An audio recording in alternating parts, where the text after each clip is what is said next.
খেজুর, আর কিছুই নেই। আপনি মালিক, শুধু একটা খেজুর দেওয়ার মতো তৌফিক আপনার আছে। রাসূলুল্লাহ বলছেন, বান্দা তুমি ওই একটা খেজুর, ওই 1 টাকা, ওই 5 টাকা, ওই 1 মুঠ চাউল দিয়ে তুমি আল্লাহর কাছে জাহান্নাম থেকে মুক্তির কামনা করো। ইত্তাকুন নারা ওয়ালাউ বিশিক্কি তামরাতিন, এই জাহান্নামের আগুন থেকে বাঁচার জন্য তোমার পক্ষে যতটুকু সাধ্য কুলায় তুমি সেটা দিয়ে আল্লাহর কাছ থেকে এই জাহান্নাম থেকে মুক্তি কামনা করে নাও। তারপর রাসূলুল্লাহ কি বলেছে জানেন? যেই ব্যক্তির এই একটা খেজুরের সামর্থ্য রাখে না, দান করার মতো তার কিছুই নেই, পকেট খালি, সে কিভাবে জাহান্নাম থেকে বাঁচবে? রাসূল সাল্লাল্লাহু আলাইহি ওয়াসাল্লাম বলছেন, ফাইন লাম তাজিদ, যেই ব্যক্তি একটা খেজুর দান করার মতন ক্ষমতা রাখে না, ফাবি কালিমাতিত তাইয়্যিব, সে যেন তার মুখে একটা ভালো কথা বলে দেয়। এই ভালো কথা বলার কারণে আল্লাহ তাকে জাহান্নাম থেকে মুক্ত করে দিতে পারে। এটা হচ্ছে আমাদের ইসলাম, এটা হচ্ছে আমাদের ধর্ম, এটা হচ্ছেন মহান রব্বুল আলামিন, যিনি হচ্ছেন গফুরুর রাহিম, যে তার বান্দার একটা মুখের ভালো কথার যদি পছন্দ করে নেয়, এর বিনিময়ে আল্লাহ তাকে জান্নাত দিয়ে দিতে পারে। রাসূল বলছেন, ফাবি কালিমাতিন তাইয়্যিব, তুমি একটা উত্তম কথা বলো বান্দা, ওই ভিক্ষুককে তুমি লানতান করো না, তুমি আল্লাহর কাছে তৌফিক কামনা করো, বা তুমি একবারে নিঃস্ব তুমি আল্লাহর কাছে বলো আলহামদুলিল্লাহ, এটাতে তোমাকে জাহান্নাম থেকে মুক্ত হয়ে যাওয়ার জন্য যথেষ্ট হয়ে যেতে পারে। এই জন্য এটা বড় কোনো বিষয় নয়, কিন্তু আজকে আমরা কোরআন হাদিসের এই সমস্ত কথাগুলো ছেড়ে দিয়ে আমরা গালগপ্প আর কিচ্ছা কাহিনী মানুষের কাছে বলে বেড়াই। যেই কথা বললে আল্লাহ সন্তুষ্ট হবে, আমরা সেই কথা না বলে আমরা এমন কথা বলি মানুষকে সন্তুষ্ট করার জন্যে, যেই কথা দ্বারা আল্লাহ অসন্তুষ্ট হয়ে যায়।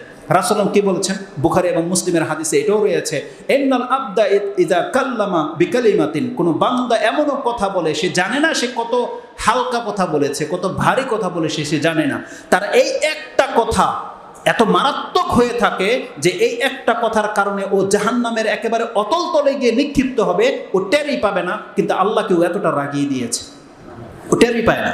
এই জন্য এই জবানটাকে হেফাজত করার চেষ্টা করে। রাসূল সাল্লাল্লাহু আলাইহি ওয়াসাল্লাম বলছেন, মান আদমানলি বাইনা লাহিয়াইহি ওয়া বাইনা ফাখিযাইহি আদমান লাহুল জান্নাহ, যেই ব্যক্তি আমার সাথে এই 2 চোয়ালের মাঝের জায়গাটা, জিহ্বাটাকে এবং তার লজ্জাস্থানের গ্যারান্টি দিতে পারবে যে এগুলোর খেয়ানত হবে না, রাসূল বলছে আমি তাকে জান্নাতের গ্যারান্টি দিয়ে দিচ্ছি।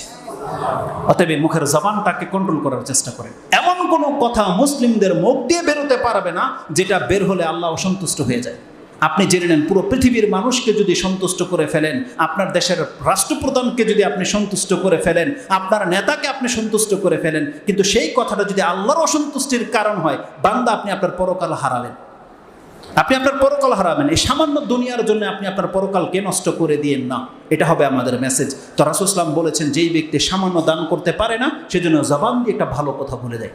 তাহলে এই পুরো পয়েন্টটা আমি আপনার কাছে কেন উল্লেখ করলাম, এতগুলো কোরআন হাদিস, শুধু এটা প্রমাণ করার জন্যে যে রাসূলুল্লাহ সাল্লাল্লাহু আলাইহি ওয়াসাল্লাম আল্লাহর কাছে জান্নাত চাইতেন, তিনি জান্নাতের আগ্রহী ছিলেন এবং জাহান্নাম থেকে মুক্তি কামনা করতেন। এই জন্য যারা বলে যে আমরা জান্নাত লাভের আশায় ইবাদত করি না, তারা সঠিক পথের উপরে নাই, তারা মানুষকে ভিন্ন দিকে ঠেলে দিতে চাচ্ছে। কোরআনের অসংখ্য আয়াতকে সে অস্বীকার করবে, অসংখ্য হাদিসকে সে অস্বীকার করবে, কারণ আল্লাহ আমাদেরকে বলেছে তোমরা জান্নাত তলব করো, আল্লাহর কাছে জান্নাত কামনা করো।